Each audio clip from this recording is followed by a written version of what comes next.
is a Bramble Jam podcast. Hi, I'm Bran, and I love when you get to switch things for another time. I'm Dan, and I despise when you have to switch things for another time. I'm Alonzo, and I'm okay when you have to switch things another time. And this is the Deck the Hallmark podcast.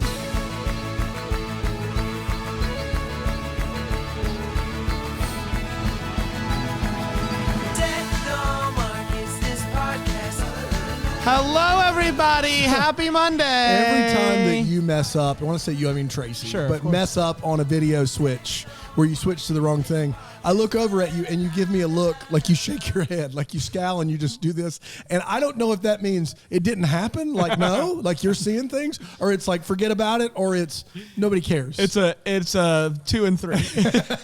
More of 2 than 3.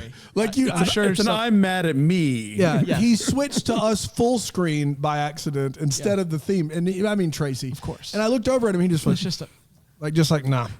It didn't. No. So what? You're seeing things. He's not mad at himself. He's just disappointed. That's right. He's disappointed. Boy. It happens to the best of us. If I made a face every time I was disappointed in myself, it would just be like, it's going to freeze that way. Tough sledding there. Guys, how are we? Another week. Man, another sequel, another Netflix sequel. Yes. Keep it. I think we're keeping Netflix in business right now, boys. Yeah, that's right. And they would not last without us watching the Christmas movies in April. And we are just coasting into vacay after this. Oh my gosh. This is this week. This week it kicks off our last week before our year and a half in the wings vacation that we've been talking about taking. So we're doing it. We're doing it, everybody. That's right. No. Is it no Deck to Hallmark next Monday? No Deck to Hallmark next Monday. Wow. Now, me and you and Panda we're leaving our wives and kids here. We're just going to Aruba, right? Is that what I understand? Yes, that's exactly what you understand.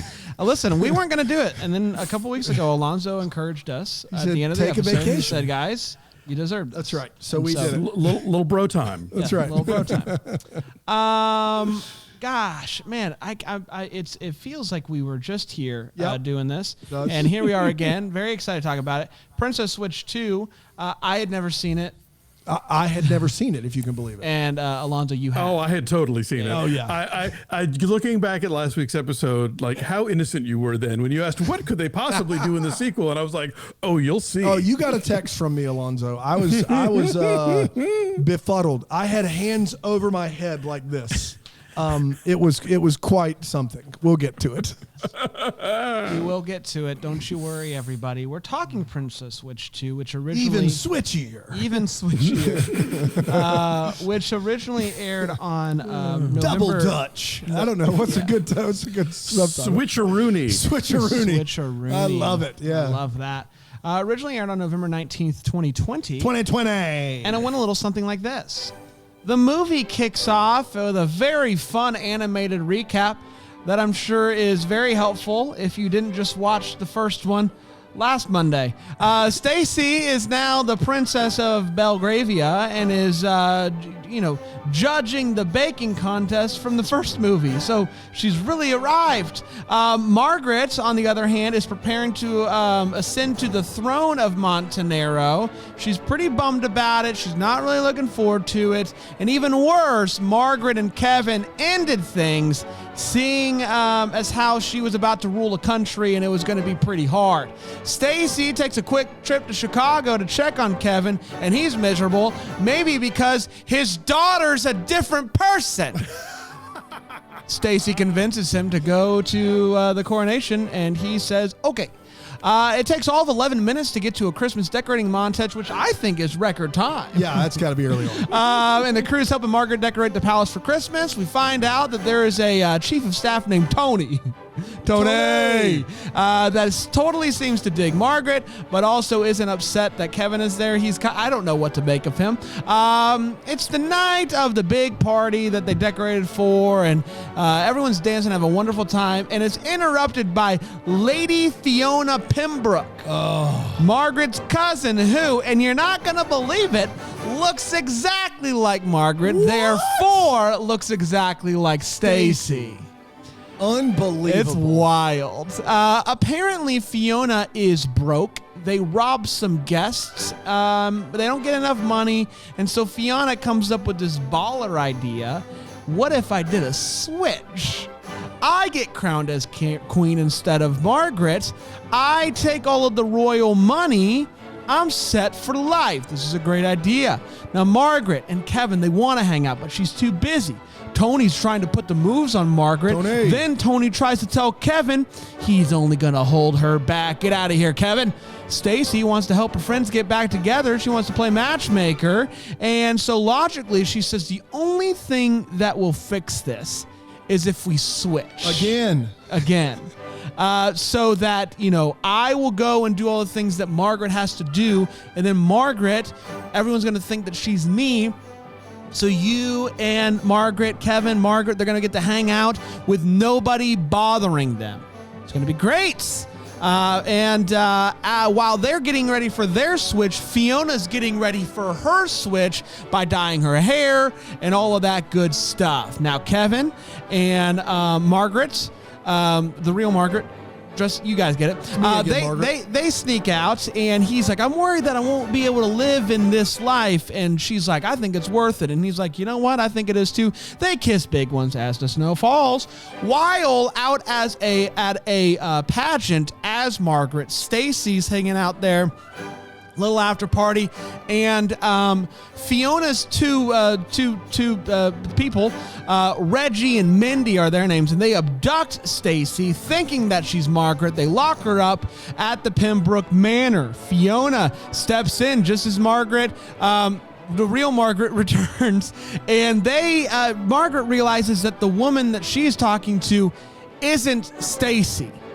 Now, it's at this point that they spend a lot of time figuring out what could possibly have happened.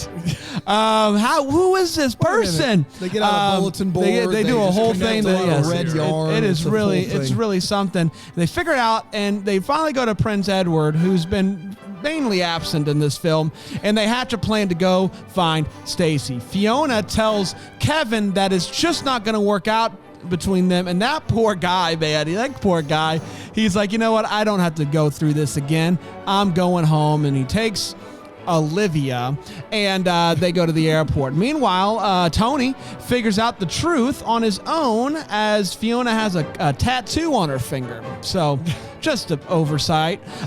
He tells her that he will move up the coronation so that she can become the queen, but I want basically half the money. She's like, okay, sure. The gang goes to rescue Stacy just as she's making an escape herself. So yay, Stacy, you did it. Just as the coronation's about to take place, Margaret and Stacy, they show up. They expose Fiona and Tony, and Margaret throws Tony in jail for being a creep ball, and Fiona is kind of like, sorry, cuzzy. They stop Kevin just as he's about to board the plane, and he and Margaret get married on the spot at the airport. Stacy and Edward remind each other how much they love each other and they're committed to each other, but we don't really care about them in this movie, to be honest with you. Margaret is crowned queen, and Stacy's there, Edward's there, Olivia's there, Richard and Amber from the Christmas Prince movie obviously there, and everybody's cheering her on, including, you got it, Fiona, who's there in between the police. I don't know, guys. Margaret and Kevin kiss. Everybody cheers them on. And we cheer them on, too, for a third one. And that, my friends, was Princess Switch. Switch again.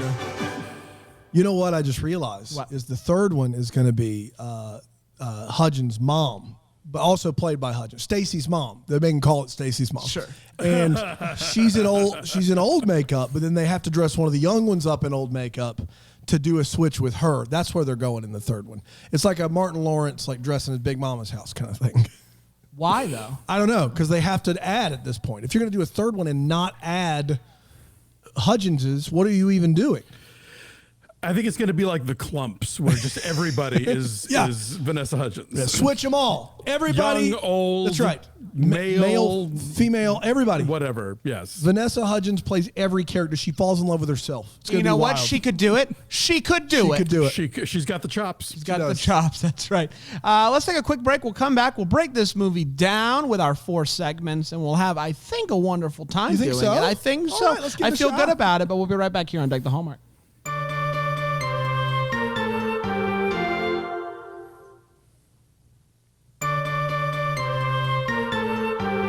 We are back. We're boy. talking Princess Switch 2, even Princier Incense. Yes. Very excited to break it down. We have 4 segments to do so. We're going to start with a hot take where we each share exactly how we felt about this movie. We're not going to hold back. And I'm going to start with my good friend Alonzo, who is known, and this is true, on his business card, it says, will not hold back. Wow, interesting. That's what it says. And it's I think it's a really good-looking business card, too. It's a trifold. Alonzo, what do you think? Words to live by. Well, I'll tell you, first of all, to quote Stephen Carell in The 40-Year-Old Virgin, Kelly Clarkson. They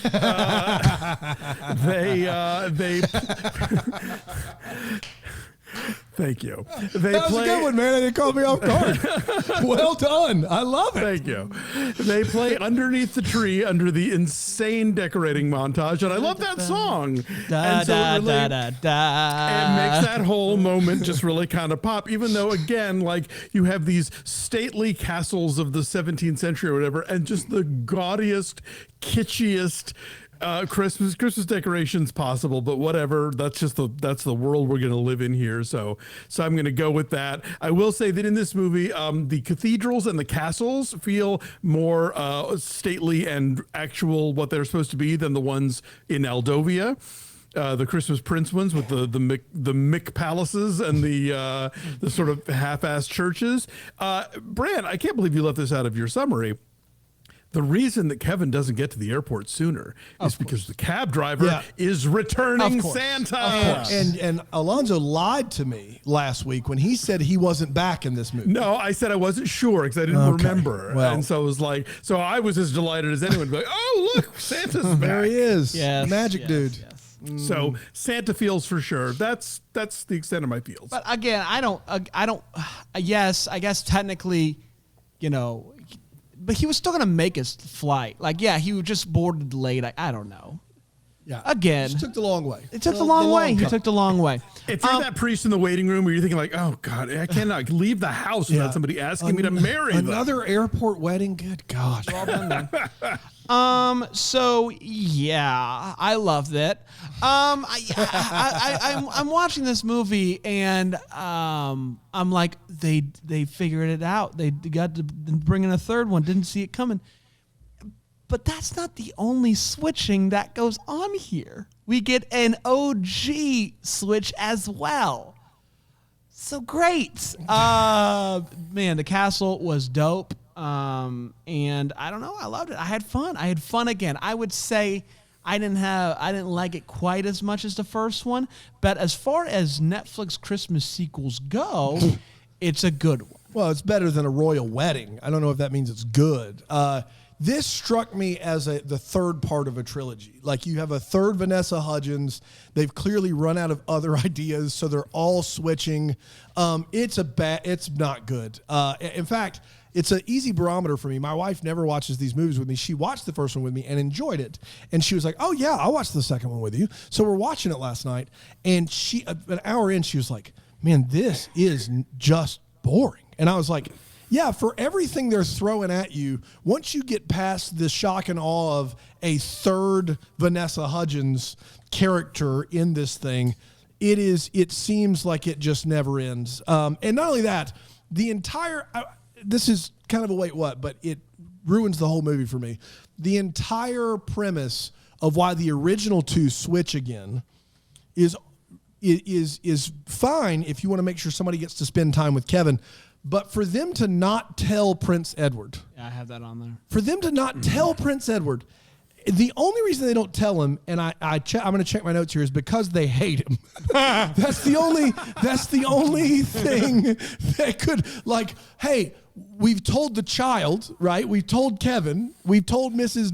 Dalmatian. What's her name? Dalameda? What's her name? Dalmatian. We've told her. Should we tell Prince Edward? No. We want to keep this thing tight, and he's got loose lips. What's happening right now? If it's between new Olivia and Edward, new Olivia. And they break this guy's heart over and over again only because they don't want to include him in the circle of people they tell and trust.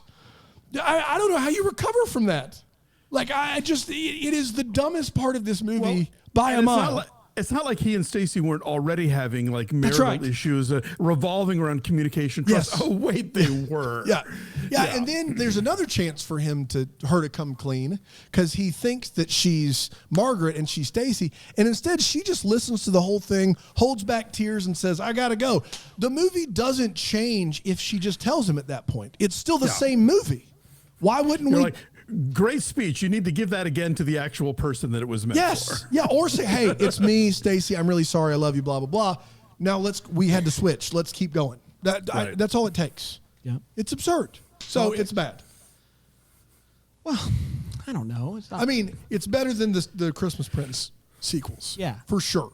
But it's not good. I want to be clear. And the last one I thought was passable entertainment because Vanessa Hudgens is so charming. And this one, like, she's impressive still, but not as charming, in my opinion.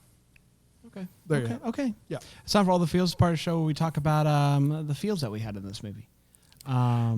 And I'm going to start with Alonzo. Alonzo, feels. So I was so busy not holding back that I actually got my sections of the show reversed. So everything I said before, Kelly Clarkson, those were, yeah, the Kelly Clarkson part. Those were my feels. So now I guess I have to do my hot take, which is that pretty much this was okay, but it's not as fun. I think you're right. That once the novelty of the whole thing is gone, it kind of starts wearing through. And frankly, Fiona isn't different enough from Margaret to be as impressive an addition to the Hudgens paint box as the original two are, because she's also got a Britishy accent. She's also an aristocrat, but she's a trashy one. Like, I think they could have really just gone out of the way to make her like a Scandinavian scullery maid or something. I don't know, like something really off the beam that like you would have had to really balance those three. So it was less impressive this time. I like watching Hudgens, but this is definitely, it feels like diminishing returns. I was sick, but you got to see Scandinavian scullery maid live, from what I understand. Yes. And it was one of your faves, right? I can't even talk about it without getting choked up. The Horde Tour 2004. The what's it called when you applaud at the end and they come back? The encore. Encore. That's what that's called. Yeah. They did 5. They did 5 encores. 5 encores. How long was the set before the encore? 6 hours. 6 hours. Wow, man, they're not messing around. Only 3 songs though. Yeah, no, that checks out based upon the discs that I have. Yes. All it feels for me, the palace decorations, I loved. Like when they do the full wide of the outside. You know what's great is Alonzo says kitschy, and you say you loved it, and that all checks out to me. Yeah, no lies detected. Yeah, that's right. And then him having the ring with him at the airport. That was the dumbest thing in the world. Stop. How in the world do you have that ring on you at the airport? He was planning to propose. You're going to put it through security? Yes. He was planning to propose early on. Oh, do I? That ring, I think I got it right here. That ring looked expensive. Yeah. I would not let it just sit in an overnight bag. I would keep it on my person at all times. It did look pretty expensive. I'll give you that. Did we do it? I have Oh, feels. I'm sorry. Come on, I'm just Brand. so used I'm to you not a not. robot. You know what's crazy is Alonzo said "Underneath the Tree," the Kelly Clarkson song. This, are you all right I'm fine. over there? Wasn't me. It was somebody else. You'll get it. The song they play at the end of this movie, "Under the Tree" by Sam Palladio. I Shazammed it as well. Is it Sam Palladio or Sam Palladio? I don't know. I don't know, but he's Edward. Is he really? Oh, yeah. Did y'all not know that? That's the guy who plays Edward. That's his song at the end of the movie. Wow. Well, I really liked the song. I thought it was a good song. And I was like, this is a jam. I like it. And that was my feels. So I have some. You're welcome. I'm happy you did. I don't want you to feel like I don't want you to have feels. I just assume you don't. Do you have the Scandinavian Scullery Maid ad read? Because they got a new album coming out. Do you have that? Is it you going to take Yes, that? I do. I have Okay, that. good. All right, great.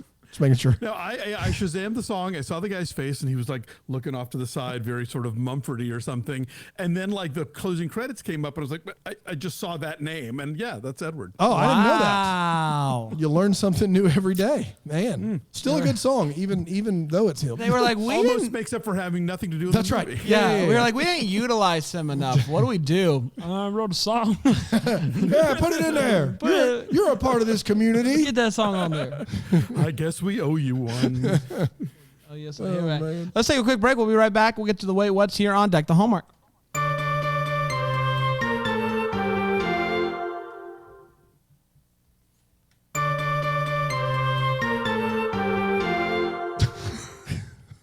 That wasn't me. Hi, everybody. We're Caught back. the wrong camera. Wasn't me. We are talking about Wait What's in regards to Princess Switch 2. And I'm going to start with Alonzo. Alonzo, what you waiting and what you whatting? Okay, so while I think we all agree the decorating montage was fun, and even if the decor is a little over the top, you know, it works and it does what it's supposed to do. But there are moments in this movie where the decor is out of control. First of all, let me point you to Margaret's bedroom, where there are not one, not two, not three, but 4 Christmas trees. That's right. In the bed. There's one on either side of the bed. Then there's one over by the window, not that far from the bed. And then there's one in the corner by the door. I wrote down, oh, wow, 2 Christmas trees. And then like, oh, no, 3. Oh, no, 4. 4 in one room. So And Brain is over here like, what's the problem? Yeah, no, that sounds... hashtag life goals. Yes. That's right. Sounds like my bedroom. And then I thought, okay, that's as nutty as this is going to get. And then we cut to the Christmas concert where Stacy as Margaret is being kidnapped by Fiona's minions. And there is a row of 4 sinks, and all of the sinks are surrounded by garland. It's the most insane thing I've ever seen in a public bathroom. The old public restroom garland sink. You know the kind. Oh, don't I? I mean, I was like, okay, movie, game recognize the game. What is going on here? Very early on, when Stacy is judging the legendary Belgravia Christmas baking competition, which has now moved outdoors for some reason. The winner is the mistletoe cake. Yeah. And I would just like to remind everyone that mistletoe is poisonous. Please don't eat it. And please don't put it on a cake. I made this cake out of mistletoe and cyanide. Here you go. Exactly. Gives it that almond flavor. New Olivia, very disjarring. Very disturbing there. What happened to her? Yeah. I don't know. Could they not get old Olivia back? Like, was she committed elsewhere? I don't know what the deal is. I'm either making what Vanessa's making or I'm not coming. Okay, we'll see ya. Bye.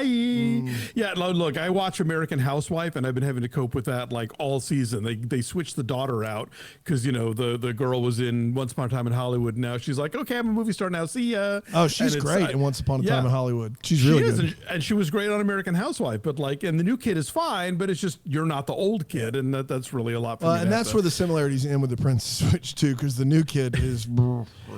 Yeah, well, you know, what are you gonna do? Yeah. This is just a personal thing. I hate it in movies where we are meant to know that a guy character is clinically depressed because he has grown a beard. Yeah. How, like Kevin? You know how all of us are having hard times right now. Kevin comes out in that beard. I'm like, oh, are we doing this movie? Can't give him a pot belly because it's Kevin. You know, no, come on. That's not happening. But we can sure put a beard on him. All right, fine. And that's and then just one last thing at the end when they get married in the airport by the traveling priest who's trying to get on with Group B. He says, I now pronounce you man and wife. I didn't think we're not doing that anymore. It's husband and wife. Man and wife. That's a weird one. Man and wife. In his defense, it was a last sight. He was flustered. Sure, he didn't have notes. Can you imagine? I now pronounce you husband and woman. Like I don't like man and wife. That I didn't even catch it because I was about to turn the movie off. I had my finger on the power button, and I was like, "Oh, we still got a scene. Dang it, we got a coronation." Oh, I have a secret confession. I've seen this movie twice twice, and I never catch the fact that the Princess Switch people are in it. Oh my goodness! By that point, I'm so not paying attention. Did you need like a sign with lights? They had the baby and everything. They had the baby with them. I know. I was looking down, so I just Googled it to confirm that indeed it happened. But again, now it calls back to number one when she's watching the Princess the Christmas Prince. She's watching a documentary. Yeah, she's watching something that actually happened. It's really that something. is bonkers. It is really something. I have a couple. I mean, my first one, Dan, we talked about, but why didn't they tell Edward? It's it just terrible. Doesn't make any sense. It's real bad. I'm sorry I took it from you, but like it bothered me to the point to where it wasn't a wait what. It was This is just a bad movie. Okay, I have two. I'll move one of these to the What the Hallmark because it's probably more. What the Flicks. They're driving to the airport and he's like, "That's the exit," and the guy's like, "Oh no, that exit's gone because of the flood or something." And Olivia says, "A flood in June?" Yes, that can happen. Yes. Yeah, I don't understand. Like in Montenegro or wherever they are, does it not rain then? I don't know. And my last one is when they come and the airports and Kevin's like, "Whoa, what's going on, everybody?" And they explain to Kevin what happened, and Kevin asks Margaret, "Was it really Fiona?" And Margaret says, "Nothing has ever been more true." Yeah, ever. What? No, it is true. I winced when I heard it. I was watching and I went, "Nothing has ever been more true." No, just because it's true doesn't mean it's more or less true than anything else that is true. Yes, it's true. In the Descartesian sense, I suppose. No, nothing has ever been more true than the fact that Fiona switched with me. That's right. Nothing's been more true. That's as true as it gets. That's the true bar. That's hitting the top. Ding, ding, ding, ding. That's hitting the top. True bar. That's right. Wow, I got a bunch. Early in the movie, they say Margaret never expected to be queen. And that would be fine if you weren't third in line to the throne. I don't know what you need. Lady, look, you can't be like, "I can't believe this is happening." There is a full lineage. Like there is a percentage chance that this will happen. But I say that to say this. Why can't she abdicate the throne? Like, the reason that it comes to her is because Prince something abdicated it and just said, "I didn't want it." If she didn't want to be queen, she could do the same thing. Now, later in the movie, they say she now really wants to do the job. But at the time, it seems like a minor inconvenience of you just going, "No, I don't want it. Pass it to the next person." And they if the next person was Fiona? Oh boy, man, that would be brutal. At one point, Edward says, "I'm sorry, I'm late. Parliament ran over," and I just found that to be funny. There's nothing else there aside from he said, "Oh, you know how Parliament." It's like he was at like a county, Army. Yeah, a county. That's right. Army had a half day. He was at county council. No, Parliament ran over. Yeah, sorry, I would have been here at 6. Senate ran long today. They said we could have class outside. I mean, I just don't understand how that gets by. Speaking of lines that I couldn't get over, and I did laugh almost till I cried, and maybe it's just me, but they capture Stacy and they take her into the bathroom, and then they administer chloroform or some sort of knockout drug. And Fiona comes out and administers the drug, and she's lying on the ground, and she looks at her and she goes, "Surprise, now it's my turn to switch." Now, that's a bad line no matter what. But she doesn't know that a switch has already taken place earlier in the movie. So for her to say, "Now it's my turn to switch," is just for the audience. She knows the two of them did it in the previous movie. Did she? She knows that. She knows that. It's become sort of part of legend. They established that she knows that those two had switched before in the movie. Did they? I believe so, yes. Okay. Well, then I'll give it a pass. I miss Richard and Amber, so don't take what I'm saying as gospel, but I'm pretty sure. Once again, what's true in the first is true in the second. Mrs. Donatelli just can't show up when she is needed. I just, like, does anyone have worse timing than Mrs. Donatelli, who is there for all the unimportant bits, but then somehow just is like MIA, take it to the house, cannot find her for 20 straight minutes of this movie where she's desperately needed to sort something out. When Fiona's in Margaret's room and Margaret comes in and is like, okay, it's time to switch back. And Fiona's like, no. And Margaret's like, okay, I'm out of here. Why did that happen? Margaret should, she's like, I'm going to call the security. Well, if Margaret is Margaret, she should be like, call the security. We'll figure this out right here. Why are they taking your word over mine? I didn't understand why she just was like, I got to go. Why is she doing that? I think because she thinks that Stacy is freaking out for some reason and wants to staying in character, usurp her throne. I don't know. Even though she has her own throne. Yeah, exactly. That's the thing. Everybody, they talk about, I got the wrong one. It's like, no, you actually just kidnapped a crowned head of Europe. Right. There should be more consequences for that. And of course, like the Aldovians, another crowned head of Europe with no security. None. No. I did have that written down. The Princess of Belgravia travels with no security. She goes to the States, no security, just rolling around. Can't believe that's the case. I did write this down as well. New Olivia, she comes in hot with one of the worst takes I've ever heard. Her dad has had his heart stomped on. No, there's nothing here. It's over. You need to leave now. And Olivia is in the car and she comes in hot with this whiz banger here. Maybe it was a prank. Maybe it was a prank. Maybe the woman you love was like, got him, and told you to go kick rocks. Said, get out of here. I never want to see you again. It's opposite day. This is hilarious.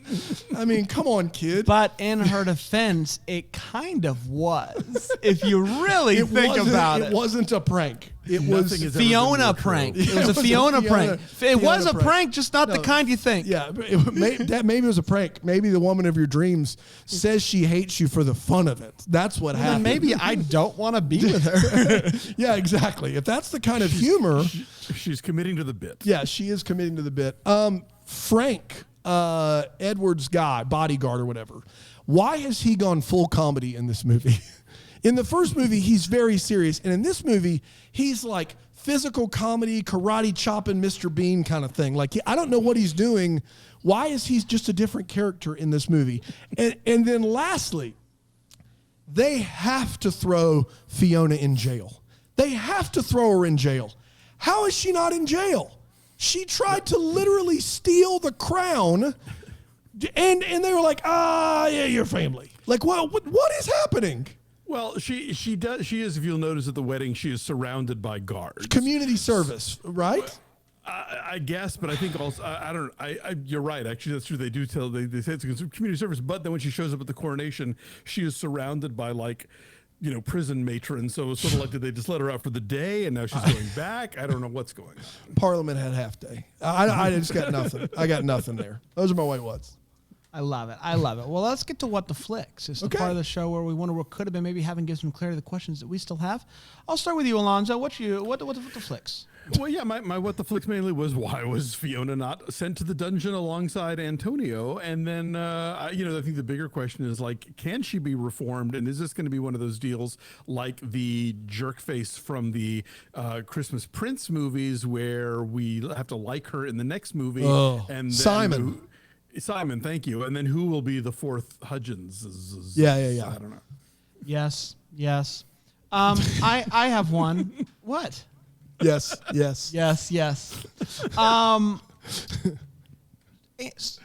So what's the deal with Antonio? What's the deal with Tony? So he works his whole life for the crown. Is Tony really into Margaret, or was he just in it for... He was just trying to move ahead. Okay. So... He's a climber. He came up with this plan to take half the money from Fiona very quickly. Yeah, on the fly. He had every detail planned out. Yeah. Has this been something he was just fooling around with for a while? So that was one of mine, which is his plan, and I want to get this straight, make sure we're tracking here, is he didn't know that she switched till he sees the tattoo. He sees it, and he immediately goes, I got it. You take over. You write a check with the Queen's bank account to a fictitious charity. Right. And then you can take the rest of the money and go off, hightail it to some foreign country, Arizona. Like you can go. And then he's gonna, and I don't have anything. What's he gonna do at that point? At the point to where now he has a check written to a fake charity, what is his plan? Retire to the Caymans? But he said he wanted to stick around. He said he wanted to move up the I've been like stomped upon too long. Well, I guess how's he going to get that money? Is he going to start the charity? She's going to write him a check. She's not writing him a check. She's writing a check to a fictitious charity. And then they'll write controls. her, right? And he'll get half that money. But he hasn't. Remember, he just came up with this. That charity doesn't exist. Yeah, there's still some.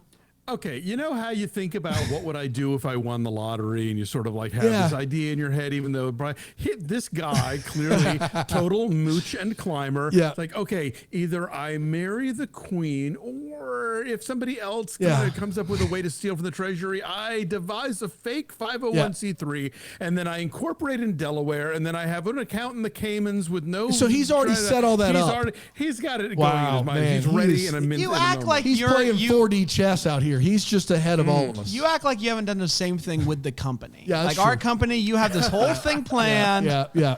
I mean, and I wouldn't be upset. Danble Jam. Jam. It's a no one will see it coming. Danble Jam. You just write those checks to Danble Jam. He's going to launder it through this dry cleaning company that you don't even know he owns. That's right. It's crazy. It's right next door. Next door. That's right. It is. There's a laundromat right next door. We're good to go.